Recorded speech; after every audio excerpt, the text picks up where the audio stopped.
This week we did break a story. We didn't mean to. What do you mean? Well, like we hadn't planned to. It's just this strange series of events, which we will now unpack. Yeah, it'll make more sense. But that's how most journalism happens, to be honest with you. Well, I don't know about most, but a lot of it. Like, nobody wakes up in the morning and goes, you know what, I am going to break a story today. It's usually they get a whiff of something and they're like, what is this? Yeah. And then they pull at it and pull at it and pull at it and realize, oh, this is a story, because there are certain elements that go into making a story, and then they break it, which is what sort of happened with us. So anyway, a little bit of background to somebody who is listening to this and has absolutely no idea what we're talking about. This week we broke the story that the Prime Minister's phone number, along with the phone numbers of various politicians, including Susan Lee, the New South Wales Premier Chris Minns, other major kind of media figures and business figures, had all appeared on this third-party website that appears to be pulling data from billions of websites around the world and collating them in one spot, right? We're going to go into how we came across this story, why we thought it was a story, some of our decision-making, and then how we ended up publishing it, where and why. And we're hoping that this is going to be like an instructive conversation, especially for people who actually have no idea how the media works. We'll take you, let's take them through it. So we'll start at the very beginning. Okay. How did this story come about? So I am on my way to speak at a conference to meet with you, Jan, and this is on Monday. And I receive a text message. It's not from a number, it's from an email. Some people can message using Wi-Fi via an email. So it's like at blah, blah, blah, this. And I get a text message, and it just so happens that I was not driving. Initially, I was meant to be driving, but I was in an Uber, so I had my phone in my hand because I'm in the back. And this is how it starts. I have a story for you about numbers being leaked publicly, including yours. And then a follow-up text in uppercase, also massive fan. So then I was like, hi, may I ask who this is? And then the person doesn't identify themselves yet. They say, your number is not the only one. The Prime Minister's number, Susan Lee's number, and so many more. And so then I begin a text exchange with this person. They identify themselves and agree to jump on a video call in a couple of hours, because I'm like, I'm about to head into a meeting. I didn't say where I'm going to be or speaking, and I'll come back to you. And then in the meantime, I just got more and more information, which made me think, okay, this is not some kook. And, also thankfully that this person who reached out to me reiterated, massive fan, really love your work. I'm thinking my number could have gotten in the hands of somebody who really did not like me. Yeah, sure. And you may be surprised, Jen, there are some people out there that don't like me. Oh, I don't believe it. Are there? So that is, then we do our speaking event, we get off stage, and then I'm like, Jan, I think I have a story. So we didn't So this is the whiff, right? It's not quite a story yet, but it's like, this is something. Yeah.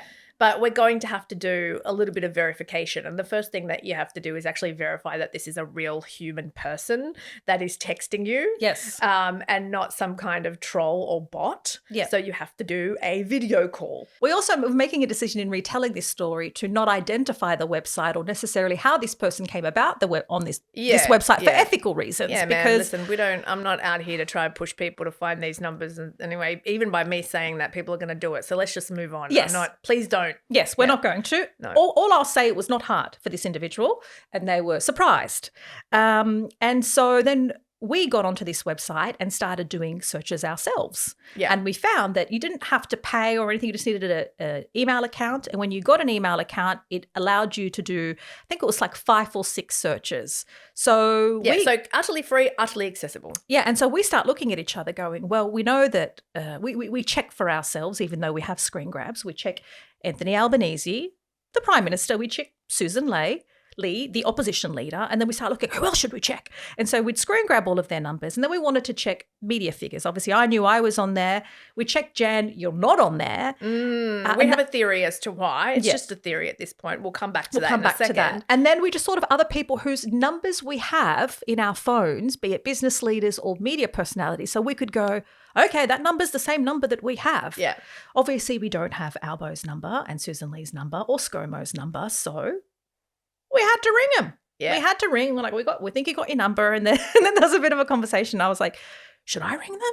And I'm like, no, Jan, you ring them. Well, I had this thought that's like, oh, what happens if you call the Prime Minister? Like, are you, like, am I on an ASIO list now? Yeah, probably. Am I? Yeah, probably. But we did. I don't want to be on one of those lists. Well, I was like, I'm already in enough trouble, enough people's radar. So I'm like, Jan, you do it. And then Jan was like, oh, okay, I'll do it. We did ring a lawyer, get some top line legal advice to be like, we're just about to call these parliamentarians and leaders. What do you reckon? And then because our brain is so either like so fried or so bored by the internet, we're like, we have to film this. Yes. And so here goes. Hi, you've rung Anthony Albanese. This is a personal call. Leave a message. Input to me, call 313. Have a good day. Hi, Mr. Albanese. It's Jan Fran here. I found your number on the internet on a particular website. I'm not sure it's supposed to be there, but call me back, I guess. Thanks so much. I was clearly not anticipating him picking up.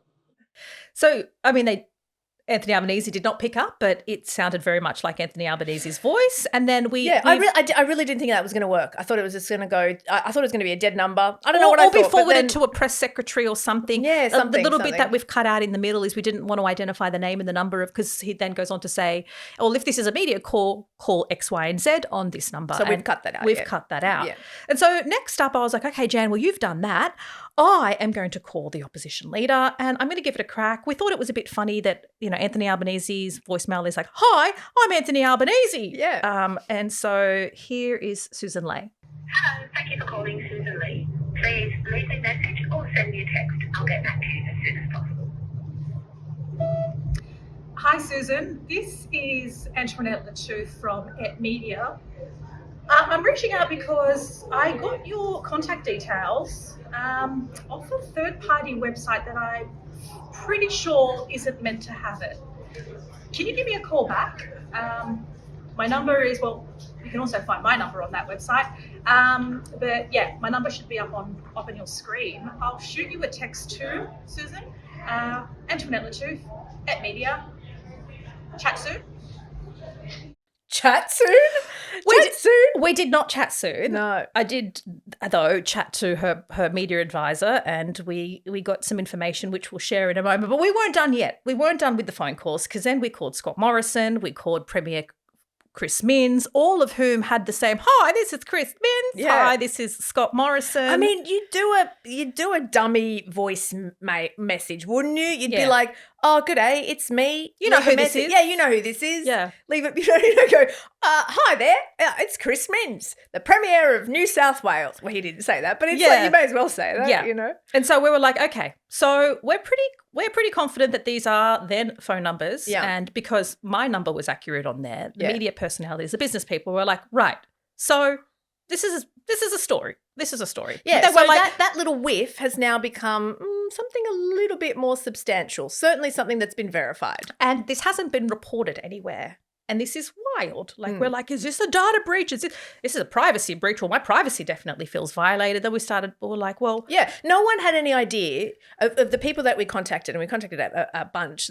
No one had any idea or had given any consent to their numbers or contact details appearing on this website and being available to literally any member of the public. Yeah. So everybody was like, this feels like a breach of my privacy. Yes. And so we thought the next important thing to do was to reach out to Albanese's office, to notify him, to put a bunch of questions to Albanese's office. We did the same with Susan Lay, to LinkedIn, because it does appear that the formatting on this third-party website mirrors the formatting of LinkedIn, and the fact that you weren't on there, but you don't have a LinkedIn profile, but I did. And we tested that on a bunch of other people. We were like, oh, okay, a few other media personalities, a few other pollies, and it just would turn out that those who didn't have a LinkedIn profile, surprise, surprise, weren't on this page. Right. Mm-hmm. And we also went to the website itself, and we could find their contact details on that website too. We were like, okay, who's the most senior person at this third-party website? We looked them up, and they too could be contacted. So you left a message, we sent an email, and now we're like, okay, we believe we have a story. is there public interest? What we had to weigh up the public's right to know about this privacy breach versus any harm that could be done. Yeah. Well, I mean, I think the big question is like, one, how did this happen? Who has it happened to? Who is accountable or responsible for this? What can be done? Like, you don't want your number up on the internet available for anyone to find. And I'm a little bit loath to even like keep talking about that because we're clearly drawing attention to the fact that it's there. Well, that's another consideration in doing this story. I knew that by drawing attention to the fact that the PM's number's on there, that I would disclose that mine is too. Yeah. I mean, like someone has been charged by the literal police for harassing you. You know what I mean? So like, and threatening you. Like, you don't want that added information out there. And when we contacted one of the people who is like a partner in this business, we basically said like, can you please take down Antoinette's details? Like, she did not consent to them being up there. Yeah. And so I guess we had to like, I think there was a public interest. There were several public interest points or questions there for me, which is like what happens when our like privacy is breached, when we don't consent to these, to our details appearing on these platforms? What are the implications of like the Prime Minister's number being up there? Is there any security concerns? How did that happen? What's he going to do about it? And then the bigger question was like, what did he know? Yes, I think this is a really Who important knew what one. and when? So this person who's tipped us off has been very helpful, but also let us know that the first person this person contacted was the Prime Minister. Mm-hmm. This person contacted the Prime Minister and then contacted the opposition leader and then contacted Scott Morrison and then contacted me. In that order. Thank you for making it this far. Clearly, you like our content. If you'd like to see it in your feed every week, why don't you go ahead and hit that subscribe button somewhere down here. It will help you out and it will really help us out too. We'd greatly appreciate it. All right, back to the show. But this person also shared with us the text exchanges that they had with this number that called that went to Anthony Albanese's voicemail. Mm-hmm. And so after calling the number a few times, this person said they got a call from what they allege is Albanese's security team, who they say they questioned them for an hour, like, how did you get this number? Don't tell anybody, blah, blah, blah. Who are you? And this person was like, I'm just trying to help. I'm just trying to say that if I was able to contact you, anybody else. And then we got screen grabs of what presumably looks like the Prime Minister sending a text message to this person. And they say that, thank you, we are on it, AA. Presumably Anthony Albanese. But this is the same number that we rang and got that voice message. So we're pretty confident that this is a text message on the 17th of September from Prime Minister Anthony Albanese to this member of the public who's notified them of this privacy breach and this third-party website. Saying we are on it, which implies that we're on it. Some degree of action or something is being moved forward in this story to try and address the matter. And we wanted to work out what that is. So we, of course, put those questions to Anthony Albanese's office, which was, what steps are you taking to address this issue? Yeah. Were you notified on September 17th? What has been done since? Were you going to alert the Australian public? Did you contact LinkedIn? Did you contact this third-party website? I guess... Did you contact ASIO or the AFP? Like, yes. What have you done, basically, in that time? Anthony Albanese is on leave at the moment. So there is the Deputy PM, Richard Miles. And so we were told by his press advisor, look, can we have a bit more time on this? And if we didn't believe that the Prime Minister had this for almost a month, maybe we would have granted a bit more time. Like, if this really was the first time, but given, from my end, we're like, this isn't new to you. This happened on Wednesday the 17th. I haven't sprung this on you 3 hours ago. And so we thought, no, I think it's in the public interest that... and we did give them 4 hours, half a day to reply, which is, it's... To the layperson, that might not seem like a long time, but when you're working on getting a story up before a particular deadline, 4 hours is a reasonable amount of time to give someone. Opposition leader Susan Lee did get back to us and say that she was looking into it and she would reach out to LinkedIn. Now that the story has gained momentum and is being covered by others, it was put in a press conference to Richard Marles. Jan, I think you've got the question that was asked by the journalist. I do have it. Richard Marles was asked on Tuesday by a journalist, is the government concerned that dozens of politicians' email addresses and personal phone numbers, including the Prime Minister's, have been published online? And Richard Marles says, yeah, look, we're obviously aware of this. We've notified authorities and that is being worked through. But obviously there is concern. Yeah. There is concern.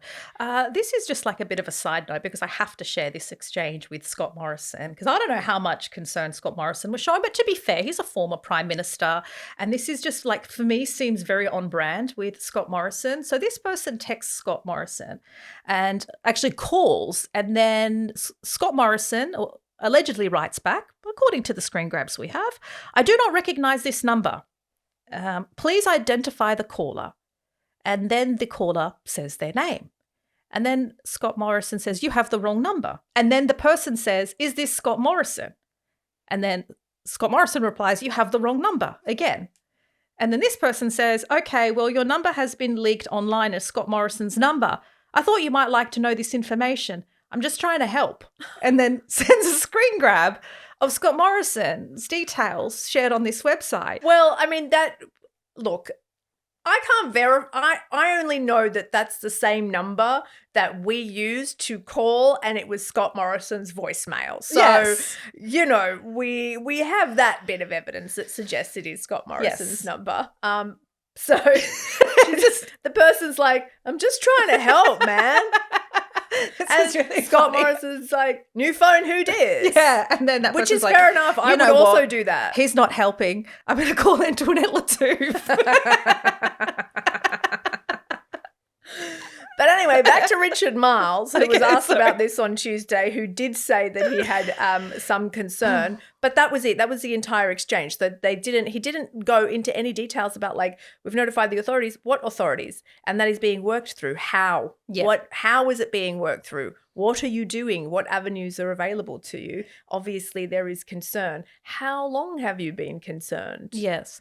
And I think it's also worth us talking through the machinations of this third-party website as best we can. What we know about it. Why we went to LinkedIn, because LinkedIn has vehemently denied this is not a data breach. This information could have come from anywhere else on the internet. And look, I want to be very clear, like, we do not have evidence that the Prime Minister's number came from LinkedIn or that there has been a data breach via LinkedIn's platforms or servers. We don't know that. The reason why there was a focus on LinkedIn is there's a number of reasons. One, because the information, at least for your profile, appears to have been pulled from information on LinkedIn. That's where it's most readily available. Mm-hmm. They're also the kind of search bars that are available on this third-party website are eerily similar to the search bars that are available on LinkedIn. Yeah, so if you want to filter somebody on LinkedIn, you're like, I want to filter somebody. I want to find that they're in Australia, that the industry they work in is tech,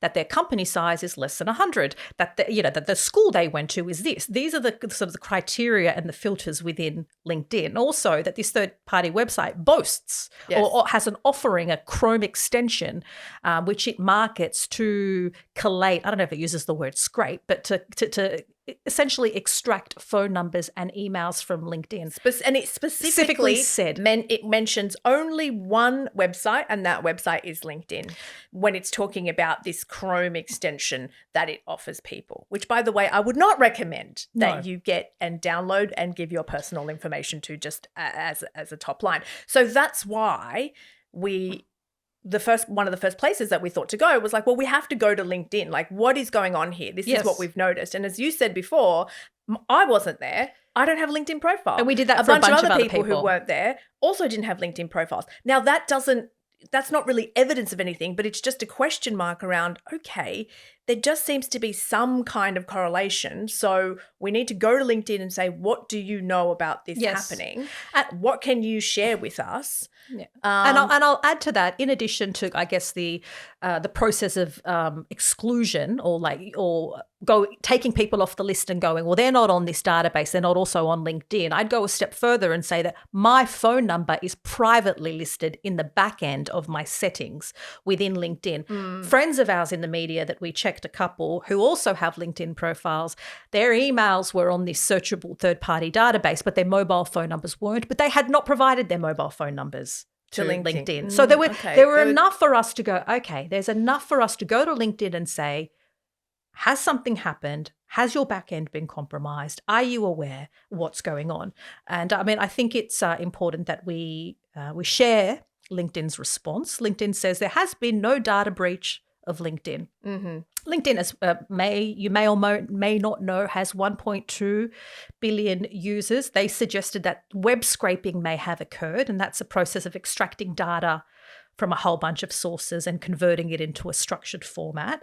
And in a statement, LinkedIn said, unauthorized scraping of data, including member profiles, violates LinkedIn's terms of service.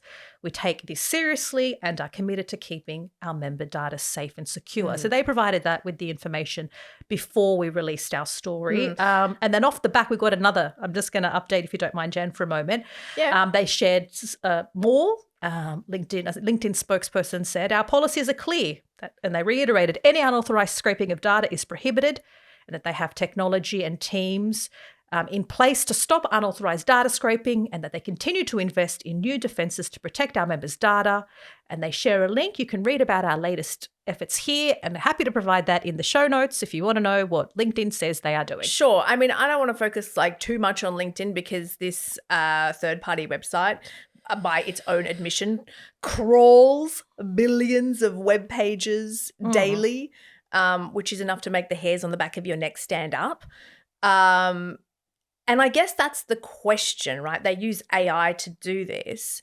And AI is, it's in the scheme of things still kind of fledgling, right? Like now it's your phone number. Tomorrow, what? Is it your address? Yeah. And even if your security parameters were not breached, there was no red alert on your part, like how can you actually stop internet scrapers when this technology is only going to get better, more and sophisticated, better, and exactly. And it feels like we're going to have to play catch up, not only with policy and the law, but these organizations and social media platforms are probably going to have to play catch up too. I guess the bigger question in all of this is, why does this matter? What does it mean? And Jan, what you pointed to with AI obviously only getting better.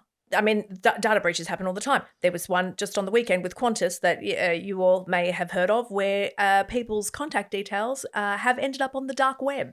So expect some spam phone calls and emails. But that one's even more sinister, because a hacking group went to Qantas and says, we've got all of these numbers. They call themselves money. Scattered lapsus hunters. Yeah. And we want $5.7 million. Otherwise, we're going to release your customers' data. Yeah. They asked for the ransom. It wasn't just Qantas. There were a whole bunch of other organizations. Yeah. Speaking of follows that will pertain to this question of why does this matter, Deep Cut, which is another independent media outfit, they had a really good piece that was out this morning that's like, the PM's number has been leaked on a US website and there's pretty much nothing he can do about it. Because if these websites are not in Australia, if they're not registered in Australia, then the Australian law really kind of has no jurisdiction as to what it can compel these companies to do or what it can enforce. Yes. And our research suggests that it is a US-based company. This is because we did contact using their very handy database to contact their director. It appears they're based in the United States. But just to go back to Qantas for a moment and the ability to do something, we do have an indication from Tony Burke, who is the Home Affairs and Cybersecurity Minister, and he's insisting that Qantas will be held accountable because it's an Australian company, essentially, and because it's potentially having breached the Privacy Act. So these are Australian laws that can be enforced on an Australian entity. So even though Qantas was only one of 40 companies hit, that includes other ones like Disney and IKEA and a whole bunch of global companies, specifically Qantas has been highlighted by the Minister for Cybersecurity as facing potential penalties under the Privacy Act. Whether that can extend to, social behemoths, let's just say that most of it Sorry, go ahead. Here's a good point. Just via Deep Cut, this is the founder of the Digital Rights Watch, Lizzie O'Shea, who's also a human rights lawyer, where she says, as privacy laws do not extend to foreign entities with no footprint in Australia, the legal focus would need to shift towards the source of the leak, i.e. where the US-based company obtained this data. But even then, she basically says it's virtually impossible for an individual to stop the collation and publication of information without clear provenance. So without clearly knowing where that leak came from. And even if you could pinpoint exactly where that leak came from, if the leak came from a company that's not registered in Australia, has nothing to do with Australian law, well, we can't compel it to do anything. Yeah. And a lot of our Eterati have responded to our newsletter or raised an important point. What does this mean in the age of the Albanese government wanting to move towards digital IDs or enforce this social media ban on kids under the age of 16? So I want to start with the digital IDs first, because I'm not hugely across that. I've got to be completely honest. That's with okay. You, which is embarrassing and a shame. No, that's okay, because I have the kind of first step of the digital ID. So some legislation was passed by the Albanese government in early 2024 where people could voluntarily, through either like a Service New South Wales or a Medicare app, essentially a government app in which you could collate your identities and form like a digital ID wallet. This is like voluntary and limited. I did it. I signed up because I forget my passwords. I forget my Medicare card. I was like, this is whatever. I don't, do now, think later, right? So I did that. It's part of the Albanese government's trust exchange plans. So these, as I've mentioned, have been in the works since 2024, and they have been sold as giving Australians like more control over our data.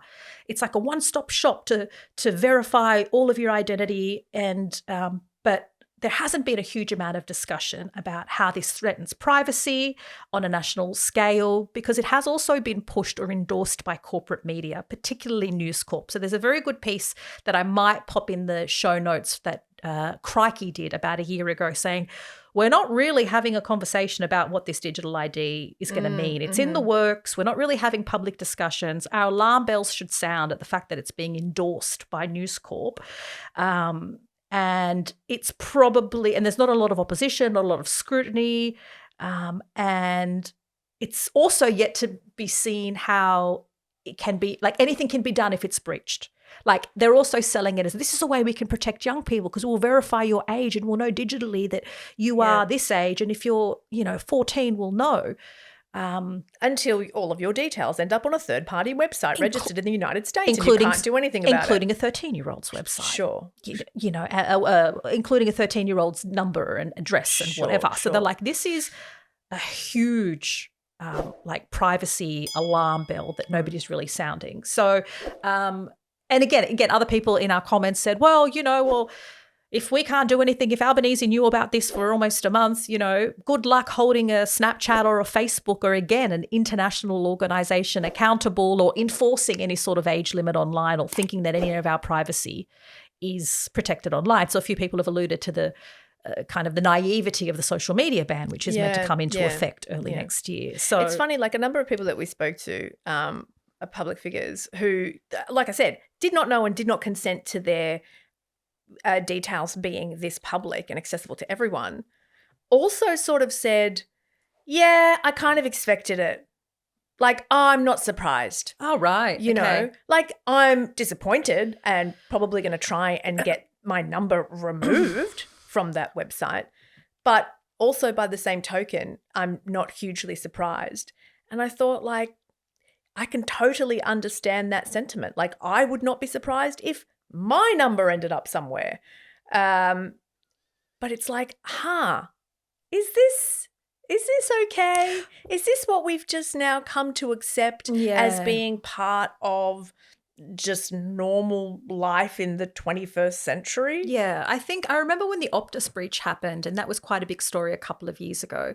And I'm an Optus customer, and a lot of people freaked out. And again, I had that same kind of, oh, well, it's a matter of time. And I think, it's not until we start to see the impacts of not being able to be traceable. It's not until something horrific is going to happen to a whole bunch of children that can be, or someone escaping a DV relationship. Yeah. Then we're going to start going, oh, well, you know, we were so whatever, it happens. It's the internet, you know, oh, hackers doing what they do. Yeah. I think it's once we start seeing real world consequences, like even more significant, tangible real world consequences, that we're probably going to go, well, we probably shouldn't be so, this was going to happen anyway. And that's what I was going to say, I did have that discussion with you, and Yes. I had that concern of, you know, we're not naming the website, and there's a specific reason for that. We're not sharing any phone numbers. No, sure. absolutely not. Yeah. Like, I have no interest in people getting the phone numbers of like anyone and calling them for whatever reason. That's not going to be in my orbit, babe. Yeah. That's not on me, babe. Yeah. You know, but the other point is, like, even in doing this story, like, I don't want somebody to do some low level sleuthing who's just an asshole and then go and harass someone because they found their number on the website. You know, like, well, look, we did have that discussion. We're a bee's dick away from something terrible happening. Yeah, we did have that discussion. And I think because, well, from my perspective, because it was phone numbers and not addresses, I thought addresses opened, like addresses, I would be freaking out if my address was up there. I'd be like, completely who knows? freaking out. Like I said, today phone numbers, tomorrow addresses, tomorrow health information, tomorrow Mm-hmm. So, I mean, that is how this wild story essentially fell on my lap in the back of an Uber. Yeah. Yeah. And I think it's worth a follow. Old mate Miles saying, you know, whatever it is that he said, we're onto it, or we're looking into it, or we're concerned. Oh, we want to know what has Albanese done? We've notified the authorities. I'd like to know which authorities. And I'd like to know what they're doing about it. Yep. And what have you done in the almost month since, Albanese, since you've known for a little while about this? So stay tuned. There'll be more on that. And also, guys, can you keep a lookout and be our favorite Divvy Dobbers? If you see our story and us not credited, let us know. Let us know, just because, you know, it's a bit of a fun activity for me. Normally, do you know the type of person that I hate the most in the world? Like Divvy Dobbers? A narc. Yes. Yeah. When you narc on people. But in this case, narc away, my friends.